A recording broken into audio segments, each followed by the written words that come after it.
গোধূলির অন্ধকার নামতেই বাচ্চারা বাড়িমুখো হয়, আর পাড়াটাকে ঘিরে খায় অন্ধকারের নীরবতা। আর তাই হয়ে দাঁড়িয়েছিল পাড়ার ভাগ্য লিখন। ভাগ্য পাল্টানো তো নিজের হাতে, বলল ছোট ভাই। জ্ঞানগম্যিতে যে আমার চেয়ে বড়। ও কম্পিউটার খুলে ভিসা ডেবিটের সঙ্গে আমার যোগাযোগ করিয়ে দিল।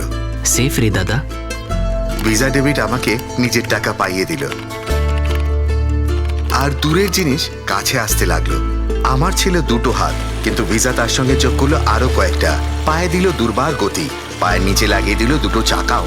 এভাবেই আমি সাইকেল জেনারেটর চালিয়ে সৃষ্টি করলাম বিদ্যুৎ শক্তি, আর পাড়াটাকে আলোয় ভরে তুললাম।